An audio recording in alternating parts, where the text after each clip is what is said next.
ang lagi mong pakinggan dahil ako ang tama. At ikaw, wala kang silbi.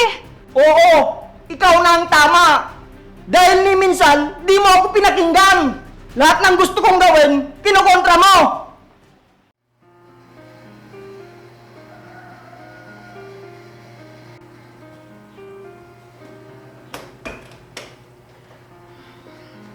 O anak, kamusta naman ang pagtatrabaho mo?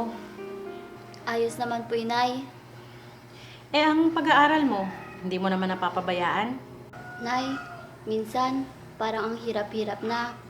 Pagod na ako sa trabaho. Tapos pag-uwi, kailangan ko pang mag-aral. Parang hindi ko na kaya, Nay. Abi anak, alam ko ang hirap na pinagdadaanan mo.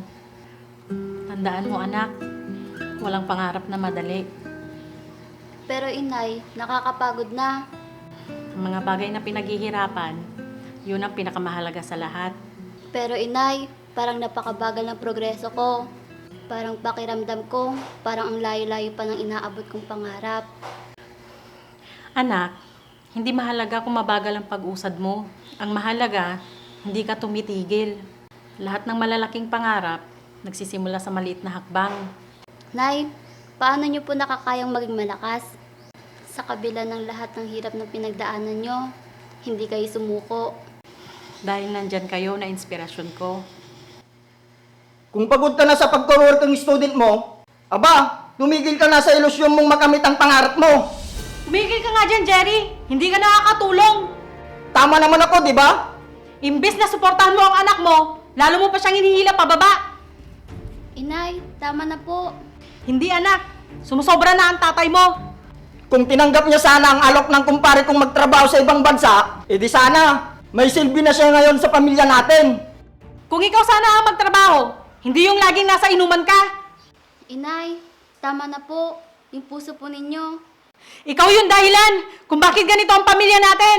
Ang problema kasi sa'yo, hindi ka makontento sa binibigay kong pera. Sa tingin mo, makakabuhay ba na isang pamilya? Yan pangangalakal mo? Ewan ko sa'yo, Ayaw mo kasi akong pakinggan. Kaya hanggang dyan lang ang kaya mo. ikaw talaga sumusobra ka na. Ako kasi ang lagi mong pakinggan. Dahil ako ang tama. At ikaw, wala kang silbi. Oo, ikaw na ang tama. Dahil ni minsan, di mo ako pinakinggan. Lahat ng gusto kong gawin, kinokontra mo. Kaya tayo hindi umasenso. Dahil kinontra mo ang pangarap ko. Yung anak mong si George, anong nangyari sa kanya? Nalulong sa bisyo. Anong nangyari sa kanya? Nabaliw dahil sa kapabayaan mo. Sa tingin mo, babalik pa ba sa katinoan ng anak mo?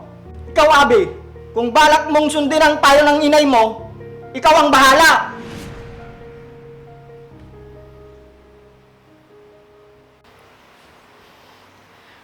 Abi anak, huwag mo pakikinggan ng tatay mo. Inay, totoo ba na ikaw may kasalanan? Kaya nawala sa sarili si Kuya? Oo, Abi. Nagkamali ako noon. Kaya bumabawi ako ngayon sa'yo. Para hindi na ulit ako magkamali. Anak, hayaan mong pakinggan mo ko. Para ano pa, Inay? Para magayos sinapit si Kuya? Hindi, anak.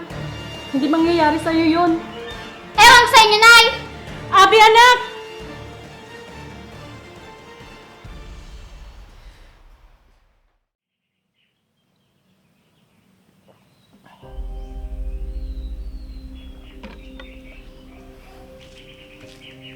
Itay, O anak, pasensya ka na kahapon ha. Nanay mo kasi, ayos lang po, Itay. Naiintindihan ko po kayo. yung mga sinabi ko pala sa'yo kahapon, kalimutan mo na. Hindi ko naman intensyon nasaktan ang damdamin mo. Para sa pangarap mo, Alam ko naman po yun, Itay. ayaw ko lang magaya ka sa sinapit ko dahil hindi ko nakamit ang pangarap ko dahil sa inay mo. Hayaan niyo po, Itay.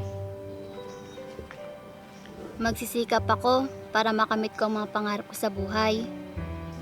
Anak, ang lakas ko ay galing din sa inyo. Sa pangarap ko, para sa inyo. Kapag may pangarap ka, matutunan mong kayanin ang lahat. At ngayon, ikaw naman ang may pangarap. Alam kong kayang-kaya mo yan. Huwag mong sukuan ang sarili mo. Opo, Itay. Salamat. Alam ko pong marami pa akong haraping pagsubok. Pero dahil sa inyo, alam kong kaya ko pa para sa pangarap ko na para sa inyo. Oo anak, basta tandaan mo, kapag nahihirapan ka na, hindi ka nag-iisa. Opo, Itay. Nandito ako lagi sa likod mo, na ipaalala sa'yo na kaya mo yan. Walang pagsubok na di kayang lampasan. Huwag po kayo mag-alala, Itay. Gagalingan ko po sa pag-aaral. Panghawakan mo ang pangarap mo dahil ito ang magbibigay sa'yo ng lakas. Opo, Itay. Abby, Jerry, O Layla, anong kailangan mo? gusto ko lang sanang humingi ng tawad. Ano pa nga ba? Wala na tayong magagawa.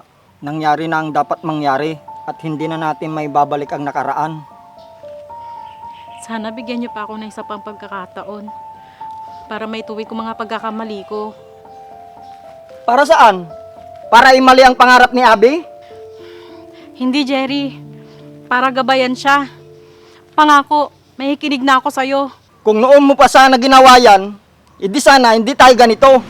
Jerry, pasensya na. Itay, patawarin mo na si Inay. Wala man si Kuya. Nandito pa naman ako eh. Para sa'yo anak, patatawarin ko siya. Hindi, Tay. Para sa pangarap ko at para sa ating lahat. Halika na anak. Opo, Tay. Sana nga anak, makamit mong mga pangarap mo.